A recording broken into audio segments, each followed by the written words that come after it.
स्वप्न लोक Bhiwandi TV news सबसे तेज। हमारे चैनल को देखने के लिए लाइक करें, शेयर करें और सब्सक्राइब करें और देखिए आज की ताजा तरीन खबर। भिवंडी तालुका ग्राम पंचायत केवनी दिवे में अखंड हरिनाम सप्ताह श्री ग्रंथ राज ज्ञानेश्वरी पारायण मार्ग शीर्षक 16। आयोजक आषाढ़ी वारी हरिपाठ मंडल व ग्रामस्थ मंडल केवनी दिवे। स्थल गांव देवी मंदिर केवनी में अखंड हरिनाम सप्ताह का आयोजन आप लोग देख रहे हैं। हम आपको बता दें कि अध्यक्ष श्री कांता जगन्नाथ मड़वी साहब, उपाध्यक्ष श्री नितिन रामचंद्र पाटिल साहब, खजिनदार हरिश्चंद्र राजाराम जोशी साहब, सेक्रेटरी हब श्री दिगंबर विश्वनाथ मड़वी साहब के नेतृत्व में हर साल बड़े ही भव्य तरीके से अखंड हरिनाम सप्ताह का आयोजन होता है, जो आप देख सकते हैं कि हजारों के तादाद में लोग वहाँ पे मौजूद थे। और कालाचा कीर्तन में आज का कृष्ण भगवान का जो जन्म उत्सव बड़े ही हर्षोल्लास से मनाया गया, जिसपे आप देख सकते हैं कि महाराज जी के जो कहने पर कि जन्मदिन हुआ कृष्ण भगवान का, तो ऐसा लग रहा था कि केवनी दिवे में ही कृष्ण भगवान का जन्म हुआ है। और सब लोगों ने उठ कर के जो है नाचने लगे और आनंद झाला जैसे शब्दों से पूरा मंडप गूंज उठा। तो चलिए हम दिखाते हैं वहाँ का कुछ दृश्य। और बहुत सारे जो वारकरी लोग हैं उन्होंने माला पहन करके आज से वारकरी भी हुए। तो चलिए दिखाते हैं वहाँ का कुछ उत्साह।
मध्ये येत असतो, लक्षात घ्या।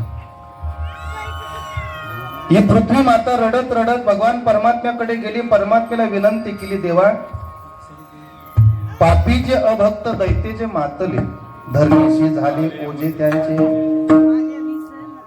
मला लोकांचा त्रास नाही, पण जे अभक्त आहेत ना, पापी ना, त्यांचा मला त्रास आहे। त्या पापाचं भार झालंय, मी लोकांचा भार नाही मला वाटत, म्हणजे पाप वाढत चाललंय ना, त्याचा भार मला वाटायला लागला। आणि देवा तू काहीतरी कर, अवतार घे आणि यांना संपवण्याकरता तू ये। भगवान परमात्म्याने सांगितलं तू चिंता करू नकोस, तुझा भार कमी करण्याकरता मी येतो। जब जब भई धर्म की हानी, ज्या ज्या वेळेला धर्माची हानी होते ना, त्या वेळेला भगवान परमात्मा या मृत्यू लोकामध्ये नारायण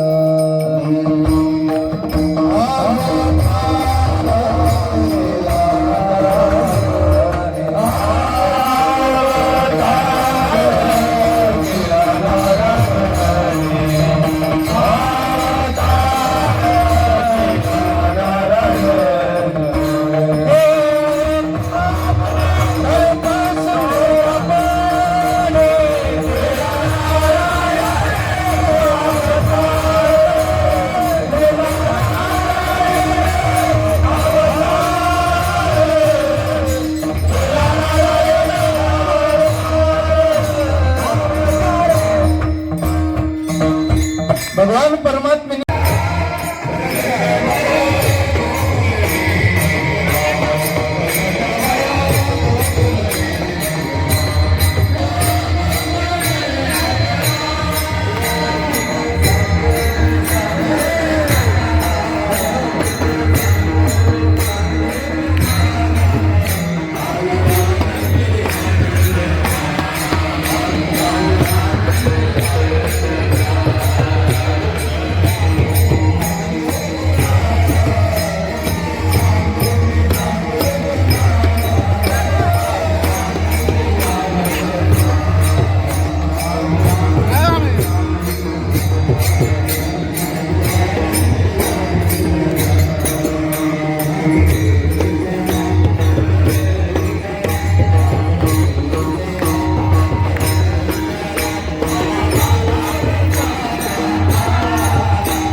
महाराज आलेले आहेत बरोबर.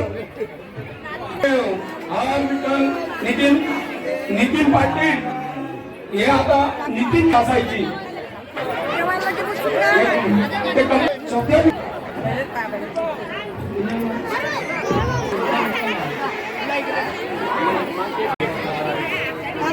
आजच्या महाराजांचं ज्यांचं सौजन्य होते असे आमचे परममित्र प्रकाश मुद्दामजी पाटील जिथे जिथे सत्तामध्ये 13व्या वर्षामध्ये पदार्पण केलेलं आहे आणि 13व्या वर्षाचं मी बोलली तरी काही योग्य नाही वाटत. स्वतःच्या मंदिरात करून हा अन्नदान आपल्या दिवेगावचे माजी सरपंच श्री राम दामोदर भोईर खूप असं त्यांचं चांगलं योगदान आहे. इथेच नाही दिव्यामध्ये आणि आजूबाजूच्या प्रत्येक गावामध्ये जिथे जिथे हरिनामाचे काही कार्यक्रम असतील किंवा मोठे मोठे जे काही सामने असतात प्रत्येक ठिकाणी हे रामदादा पोचत असतात आणि त्यांचं योगदान खूप मोलाचं असं सहकार्य लाभत असतो. आता ते कुठे असतील तर त्यांचा सत्कार आपल्या आषाढी मंडळ केमनी आणि ग्रामस्थ मंडळ केमनी हे करत आहेत. तरी ते असतील तिथे किंवा त्यांचा कोणी सहकारी असेल तर आपल्या व्यासपीठाकडे या. मोठ्या उत्साहाने हा आपण साजरा केलेला आहे कालाचं कीर्तन. महिलांना एक विनंती, या ठिकाणी केवली गावचे जे आता सप्ताह झाला त्या आषाढी वारी हरिपाल मंडळ केवली या मंडळाच्या वतीने आमच्यासारखे साध्या छोट्या व्यक्तीचं समाजभूषण म्हणून सत्कार केला आहे. हे खरोखर या मंडळाचं आहे, गावाचं ऋणी आहे. या गावाला मी कधी विसरणार नाही. या ठिकाणी माझा चांगल्या प्रकारे सन्मान केला. त्याचबरोबर या सर्वांचं मी या ठिकाणी पुनश्च एकदा धन्यवाद करतो. जय श्रीराम. या अखंड हरिनाम सप्त्यासाठी जी सेवा दिलेली आहे असे गेले 13 वर्ष ज्यांनी आपल्याला काल्याचा महाप्रसाद उपलब्ध करून दिलेले आहे अन्नदाता भगवान खूप ईश्वर महाराज की सत्संग तसेच सप्ताह कमिटीचे आपल्या केवणी गावचे सदस्य चंद्रकांत शांताराम पाटील तसेच आपल्या केवणी गावचे समाजसेवक चंद्रकांत शांताराम पाटील सुद्धा इथे उपस्थित आहेत. त्यांची सुद्धा गेली 13 वर्ष या अखंड हरिनाम सप्ताहासाठी त्यांचा हातभार असो मंडळाच्या वतीने त्यांचं सुद्धा इथे आम्ही स्वागत करत आहोत. पुंडलिकावरती हरी विठ्ठल श्री ज्ञानदेव तुकाराम पंढरीनाथ भगवान की जय. धन्यवाद माऊली.